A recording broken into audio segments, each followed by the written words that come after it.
Hello friends, mythology story number 79। Mallikarjun ज्योतिर्लिंग।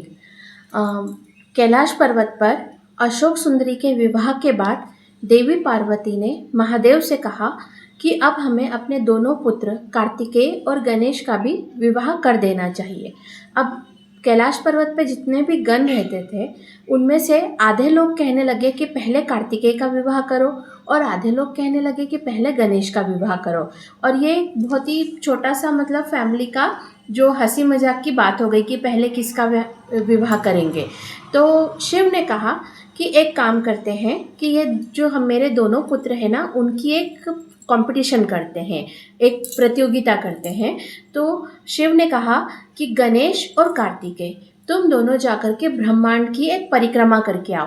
जो भी ब्रह्मांड की परिक्रमा करके सबसे पहले ही कैलाश पर हमारे सामने आ जाएगा, हम उसका पहले विवाह करेंगे। अब ये मतलब फैमिली का जो गेट टुगेदर टाइप का एक छोटा सा फनी मोमेंट्स था। तो अब जो है कार्तिकेय जो है वो तो देवताओं के सेनापति है, मतलब वो एक योद्धा है। तो वो हर चीज़ को एक युद्ध की तरह ही लेते हैं। कंपटीशन को भी उन्होंने एक युद्ध की तरह लिया कि मुझे जीतना है, और वो तुरंत वहाँ से निकल गए ब्रह्मांड की परिक्रमा करने। दूसरी तरफ जो गणेश थे वो बुद्धि के देवता हैं, और वो हर चीज़ को अपनी बुद्धि से सॉल्व करते हैं। तो उन्होंने क्या किया, गणेश ने, वो कहीं नहीं गए। उन्होंने शिव और पार्वती की एक साथ परिक्रमा कर ली और सबसे कहा कि शिव और पार्वती उनके माता पिता हैं, और जो माता पिता रहते हैं वो हमें जन्म देते हैं, हमारी परवरिश करते हैं, हमारा सब कुछ, मतलब जब तक हमारे माता पिता जिंदा रहते हैं तब तक वो हमारा ध्यान रखते हैं। तो एक व्यक्ति के लिए उसके माता पिता ही उसका पूरा ब्रह्मांड होता है। तो मेरे जो पूरा ब्रह्मांड है वो मेरे माता पिता है, और मैंने उनकी परिक्रमा पूरी कर ली है। अब इस जवाब को सुन के भगवान शिव को बहुत खुशी हुई, क्योंकि उन्होंने इतना अच्छा जवाब दिया था। तो शिव ने गणेश को आशीर्वाद दिया कि आज से मैं तुम्हें आशीर्वाद देता हूँ कि तुम हर पूजा पाठ, हर अनुष्ठान, हर देवताओं का नाम लेने से पहले तुम प्रथम पूज्य रहोगे, और जब तक तुम्हारी पूजा नहीं करेंगे तब तक कोई भी की हुई पूजा को एक्सेप्ट नहीं किया जाएगा। इसलिए आज से तुम संसार में प्रथम पूज्य श्री गणेश के नाम से जाने जाओगे। तो अब इस दिन के बाद से ही जो है कोई भी पूजा पाठ, कोई भी अनुष्ठान करना हो तो सबसे पहले गणेश की पूजा जरूरी रहती। अगर गणेश की पूजा को करना कोई भूल जाता है और कोई दूसरी पूजा कर लेता है तो उस पूजा को माना नहीं जाता। वो बोलते ना, वैध नहीं रहती है, वो उसे रिजेक्टेड माना जाता है। अब इधर कैलाश पर यह सब चल रहा था, उधर जो कार्तिकेय थे जो बहुत ही बलवान योद्धा थे, वो कुछ ही समय में पूरे ब्रह्मांड की परिक्रमा करके कैलाश पर आ गए। और जब कैलाश पर आए और उन्हें पता चला कि गणेश तो कैलाश से बाहर गए ही नहीं थे, उन्होंने तो माता पिता की ही परिक्रमा कर ली, और ये सारे जो इंसिडेंट्स उन्हें पता चला तो कार्तिकेय को गुस्सा आ गया। क्योंकि इससे क्या हुआ कि कार्तिकेय तो मतलब बेफिजूल में इतना दूर की यात्रा करके आए, पूरे ब्रह्मांड की परिक्रमा करके आए।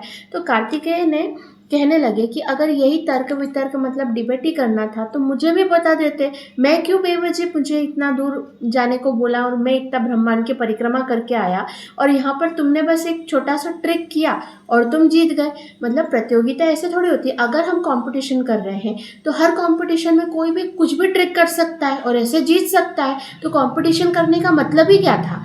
अब कार्तिकेय जो है वो सही में बहुत ज़्यादा नाराज हो चुके थे, क्योंकि ये कोई तरीका तो नहीं हुआ ना। कंपटीशन कंपटीशन होता है, अगर रेस करनी थी तो रेस करनी थी, अगर तुमने यही ट्रिक करनी थी तो कार्तिकेय को भी थोड़ा सा इन्वॉल्व कर लेना चाहिए था। तो वो भी बेफिजूल में इतना ब्रह्मांड के चक्कर नहीं लगाते।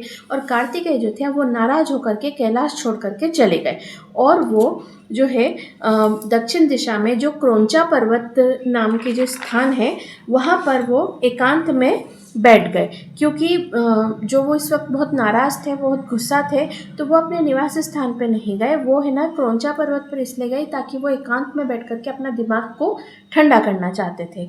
अब है ना जो देवी पार्वती थी उन्हें इस तरह कार्तिकेय का नाराज़ होकर जाना अच्छा नहीं लगा। वैसे तो कैलाश पर किसी को भी अच्छा नहीं लगा, पर देवी पार्वती अपने आप को रोक नहीं पाई और वो तुरंत ही उनके पीछे पीछे गई अपने बेटे कार्तिकेय को मनाने के लिए, उनका क्रोध शांत करने के लिए। तो जब देवी पार्वती क्रौंचा पर्वत पे पहुंची उस वक्त पूर्णिमा का तिथि थी, पूर्णिमा तिथि थी। अब है ना, पार्वती ने कार्तिकेय को बहुत मनाने की कोशिश की, लेकिन कार्तिकेय जो थे वो तो बहुत ज़्यादा नाराज़ थे और वो किसी भी बात को सुनना चाहते ही नहीं थे। और वो देवी पार्वती के मनाने से भी उन्होंने बिल्कुल भी नहीं माने, वो बस अपने क्रोध में ही रहे।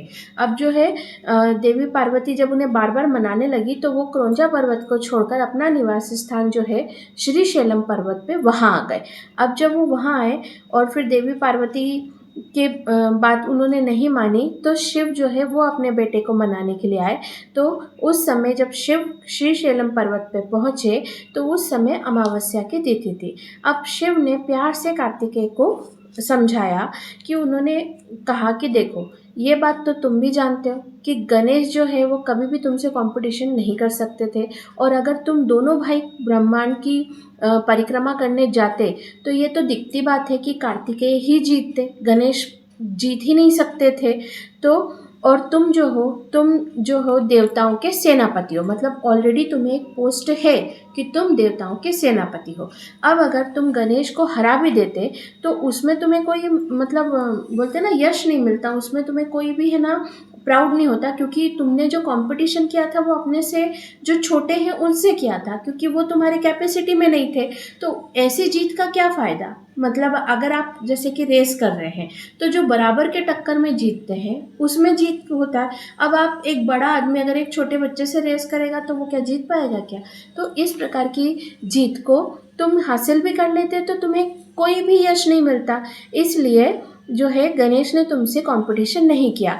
और रही बात उनके प्रथम पूज्य होने की, तो अब जब गणेश प्रथम पूज्य है तो उन्हें हर अनुष्ठान, हर पूजा पाठ में प्रथम पूज्य की जिम्मेदारी निभाते हुए वहाँ पर मौजूद रहना पड़ेगा।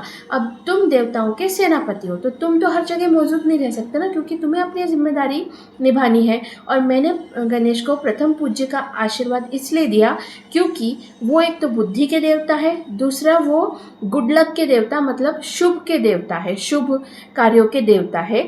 तो हर शुभ कार्य में गणेश अगर रहेंगे तो शुभ कार्य करने वाले और पूजा अनुष्ठान करने वालों की बुद्धि पे प्रभाव पड़ेगा, उनकी बुद्धि ठीक रहेगी और उनका अनुष्ठान और उनकी पूजा पाठ शुभ कार्यों के लिए होगी। इसीलिए गणेश को उनको ये प्रथम पूज्य का पोस्ट दी गई है, उन्हें ये पद दिया गया है। तो अब तुम जो हो अपना गुस्सा ठंडा करो, ये बस एक छोटा सा घर का एक हंसी मजाक था, इसको ज़्यादा सीरियसली मत लो। अब जब शिव ने उन्हें इतना डिटेल में सब कुछ समझाया तो कार्तिकेय भगवान का जो गुस्सा था वो शांत हो गया। अब जो है पार्वती भी शिव और कार्तिकेय के पास श्रीशैलम पर्वत पे आ चुकी थी और कार्तिकेय भगवान का भी गुस्सा पूरी तरीके से ठंडा हो चुका था। तो कार्तिकेय ने शिव और पार्वती से रिक्वेस्ट की कि अब आप लोग जब यहाँ आ ही गए हैं तो आप लोग कैलाश जाने से पहले मैं चाहता हूँ कि आप दोनों का जो जॉइंट एक ज्योतिर्लिंग हो, जिसमें आप और जिसमें शिव और पार्वती दोनों हो, ऐसा एक ज्योतिर्लिंग की स्थापना यहाँ कर दी जाए जिससे कि आप यहाँ पर भी हमेशा आपका आशीर्वाद बना रहे। तो ऐसा कहकर शिव और पार्वती ने अपना एक ज्योतिर्लिंग वहाँ पर स्थापित किया, जिसमें जो पार्वती है उनका नाम मल्लिका रखा गया और जो शिव है उनका नाम अर्जुन रखा गया। तो उनके शिव और पार्वती के इस जॉइंट ज्योतिर्लिंग को मल्लिकार्जुन ज्योतिर्लिंग के नाम से जाना जाता है। उसके बाद में कार्तिकेय खुशी खुशी अपने माता पिता के साथ वापस से कैलाश पर आ गए और अब जो है शिव और पार्वती ने नारद को बुलाया और नारद को कहा कि उनके दोनों पुत्रों के लिए कोई योग्य जीवन साथी का चुनाव करे। तो जो नारद है उन्होंने वितल लोक में निवास करने वाले प्रजापति विश्वकर्मा, मतलब ये विश्वकर्मा भगवान विश्वकर्मा नहीं है जो देवताओं के शिल्पकार है, ये एक प्रजापति और इनका नाम विश्वकर्मा है, वो देवताओं वाले विश्वकर्मा से अलग है और ये वितल लोक में निवास करते हैं। तो प्रजापति विश्वकर्मा की 2 जुड़वा पुत्रियां थी जिनका नाम रिद्धि और सिद्धि था। इन दोनों पुत्रियों का चुनाव नारद ने गणेश के लिए और ब्रह्मलोक में ब्रह्मदेव ने जो एक देवी का निर्माण किया था, जिनका नाम देवसेना था। तो जो सेना थी, उनका कार्य ये था कि जब किसी भी मनुष्य की संतान का जन्म होता था, तो उस संतान के जन्म के 6 दिन बाद ये जो देवी थी, वो उस संतान के पिछले जन्म के कर्मों और सब पाप पुण्य के हिसाब से वो उसका इस जन्म का भाग्य लिखती थी। मतलब देखो, हमारा एक भाग्य रहता है, हमारी किस्मत में कुछ सुख रहते हैं, कुछ दुख रहते हैं, हमारे जो जीवन रहता है उसका एक मतलब एक स्टेज रहती है कि हम इतने समय तक खुश रहेंगे, इतने समय तक दुखी रहेंगे, और हम अमीर रहेंगे, गरीब रहेंगे, हमारे घर में कैसे रहेगा, मतलब हमारी लाइफ स्टाइल कैसे रहेगी, ये सब है ना, हम कहा जाता है कि भगवान द्वारा लिखा जाता है। तो ये लिखने का कार्य जो है वो ब्रह्मा ने देवसेना को दिया था, और एक प्रकार से ब्रह्मा उसे अपनी पुत्री की तरह ही मानते थे। तो ये जो है किसी भी संतान के जन्म होने के 6 दिन के बाद में ये देवसेना उस संतान का, उस शिशु का पूरा जीवन का, जब तक वो उसकी मृत्यु नहीं होगी तब तक का पूरा भाग्य लिखती थी। और इसी वजह से इसे एक प्रकार से छठी देवी भी कहा जाता था, क्योंकि 6 दिन बाद वो उसका लिखती थी, तो छठी की देवी। और आज भी जैसे संतान का जन्म होता है तो उसके जब 6 दिन हो जाते हैं तो उसकी एक छठी पूजन करके एक रस्म निभाई जाती है। उसमें इसी देवी का जो है, छठी देवी की पूजा की जाती है, और उनसे रिक्वेस्ट की जाती है कि ये जो बच्चा है इसके भाग्य में अच्छा ही लिखो और बुराइयां कम लिखो। मतलब इस प्रकार से एक रिक्वेस्ट की जाती है, उनकी प्रार्थना की जाती है कि इसके भाग्य में अच्छी अच्छी चीज़ें लिखो। और ये जो देवी है उसे ही देवसेना, उसी देवी का नाम है देवसेना।